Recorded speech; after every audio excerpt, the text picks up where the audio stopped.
Bueno, por suerte se cortó cuando recién había terminado de explicar un ejercicio, así que vamos a continuar.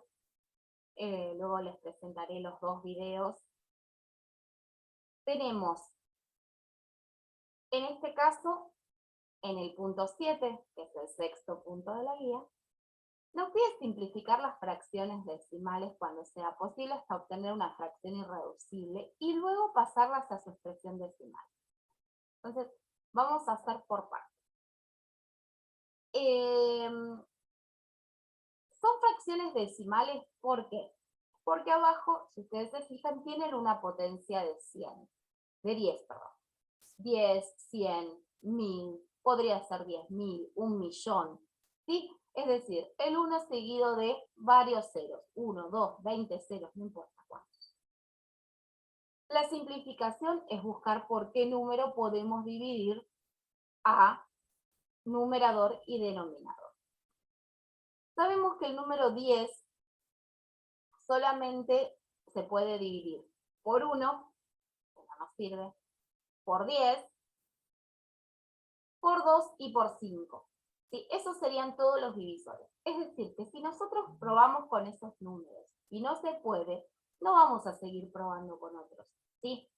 No voy a probar con el 7, no voy a probar con el 3, porque solamente podemos dividir por 2, por 5 o por 10 directamente. Una, dos, un montón de veces, pero solamente por esas cosas. ¿Cómo hacemos para pasar esas expresiones a un número decimal? Directamente vamos a dividir el numerador dividido el denominador. Como decíamos siempre, esta línea de fracción justamente nos indica una división. Lo puedo hacer desde la fracción original o desde la fracción equivalente que encontré luego de simplificar. ¿Bien? Ahora sí nos pide directamente que pasemos en el punto 8 a expresiones decimales. Bueno, entonces acá lo que tenemos que hacer es numerador lo divido por el denominador.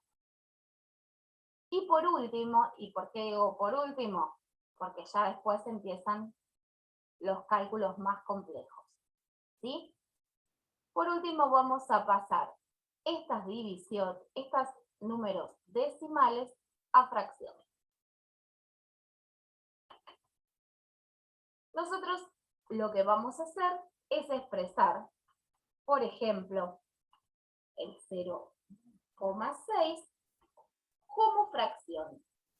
0,6 en realidad, si nosotros lo leemos como corresponde, sería 6 décimos. Y 6 décimos nos está dando justamente la fracción decimal.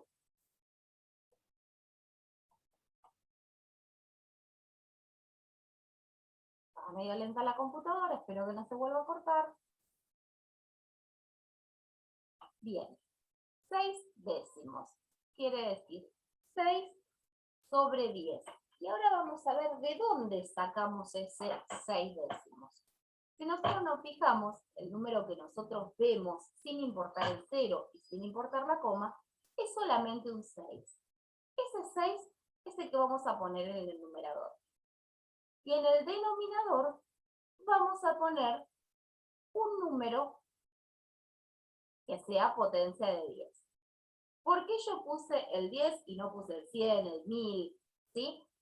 Porque solamente tenemos un lugar después de la coma. Ese lugar me indica, o esos lugares me indican la cantidad de ceros que yo voy a poner. Como tengo un solo lugar, uso la potencia de 10 que tiene un solo cero. ¿Y cuál es? El mismo 10. Una vez que yo llegué a esa expresión fraccionaria, a una fracción decimal, ahí sí podríamos luego hacer la simplificación y llegar a la fracción irreducible. Como les decía hoy, las potencias de 10 solamente las vamos a poder dividir por 2, por 5, por 10. Entonces, el 6, ¿lo puedo dividir por 2? Sí. Me da 3 y acá me da 5. El 5, que es el numerador, el denominador que nos quedó, solamente lo puedo dividir por 5. Pero como al 3 no lo puedo dividir por 5, 3/5 sería la fracción irreducible, que equivale, sería lo mismo que decir 0,6 o 6 décimos. Bien, con respecto a lo que tenemos acá, lo que tenemos son cálculos combinados, ¿sí?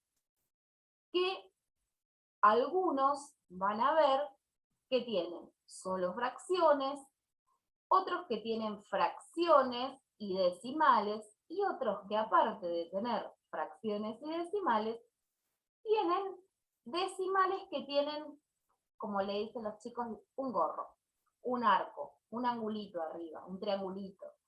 Hay muchas formas de decirlo. ¿Qué es eso? Bueno, vamos a ver de dónde viene mejor. Pues ustedes acá van a tener algunas que van a tener esa situación. Por ejemplo, si nosotros tomamos una fracción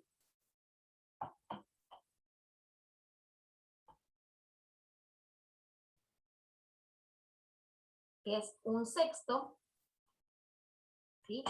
Este número en expresión decimal nos da 0,166666666. ¿Cuántos 6 voy a poner? Son infinitos.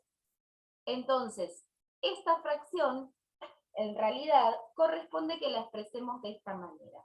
0,16, y este 6 es al que le vamos a poner el gorro, el arquito, ¿sí? Como le quieran llamar. ¿Qué significa ese arquito? Que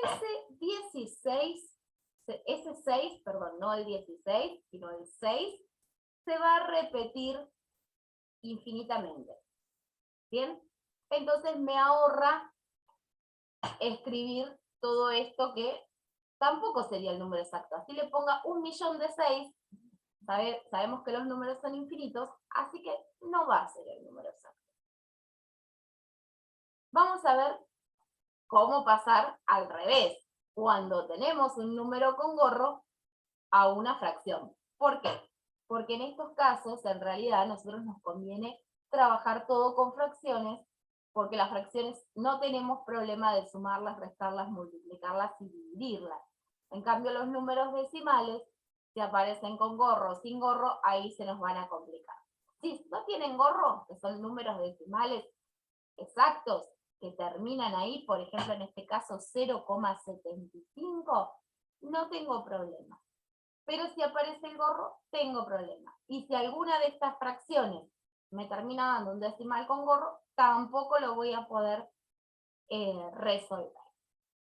Vamos a ver qué sucede cuando nosotros tenemos una fracción, perdón, un número decimal con gorro. Y voy a poner un número grande, feo, a propósito. ¿Bien?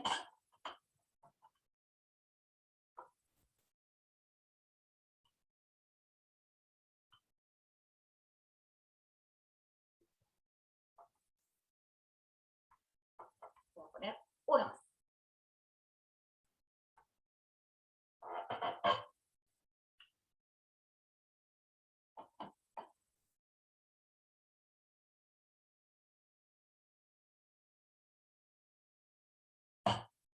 A ver, ¿cómo hacemos para pasar esa expresión a una fracción?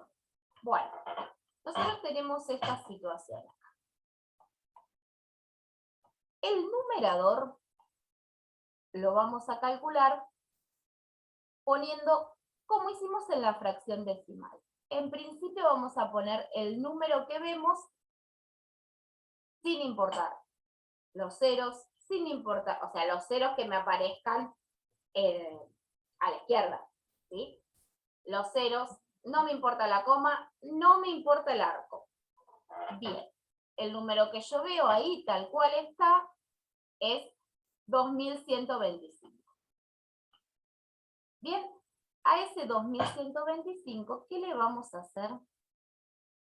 Puse para ampliar porque quedó muy chiquitito.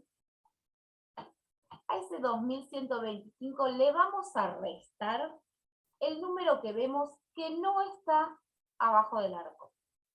Bien, si nosotros nos fijamos y tapamos este 25, sería 0021, o sea que solamente veo el 21.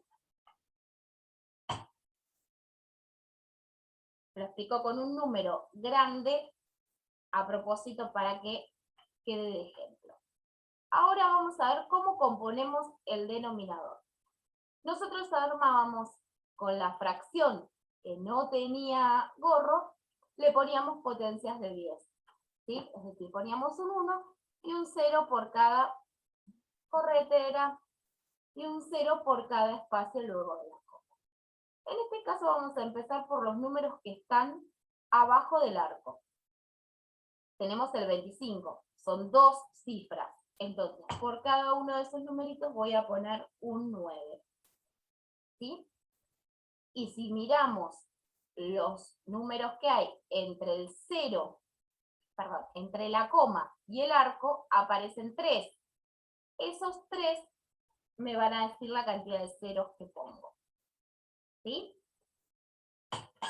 Esa fracción, que nosotros tenemos mucho más simples para hacer, esa fracción me va a quedar 2100. Esa fracción.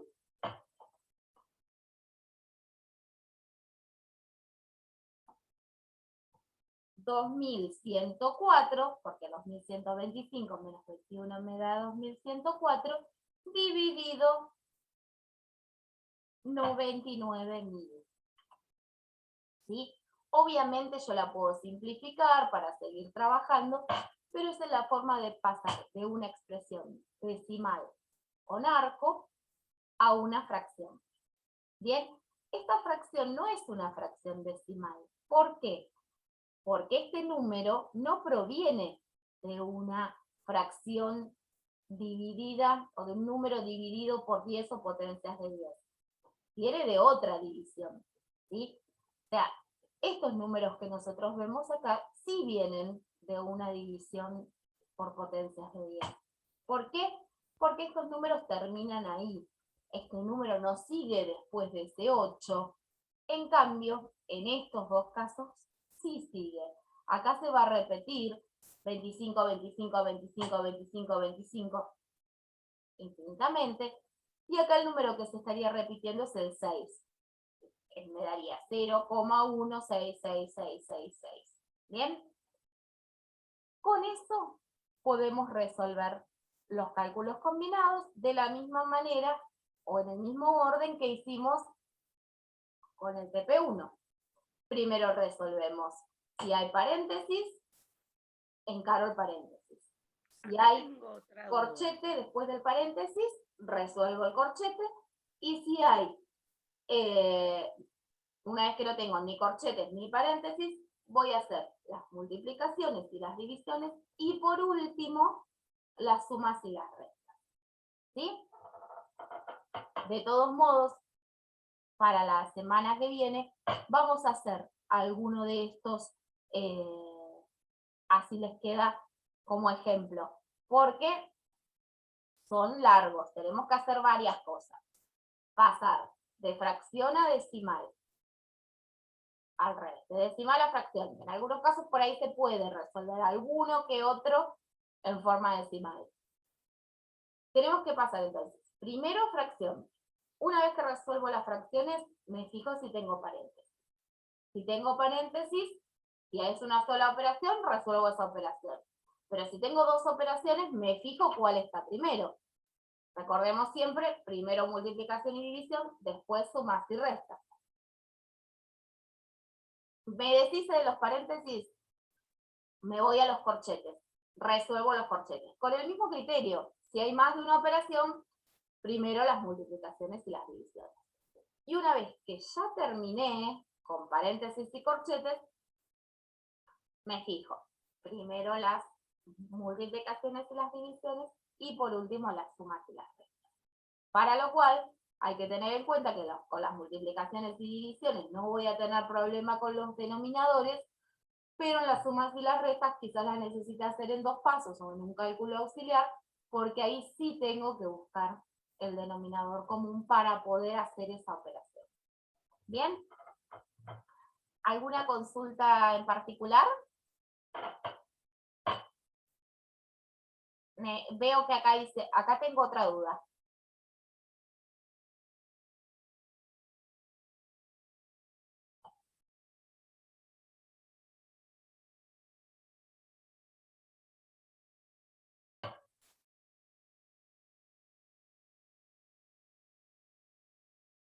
Bueno, chicos, les mando un beso, les comparto los 2 videos y nos vemos la semana que viene.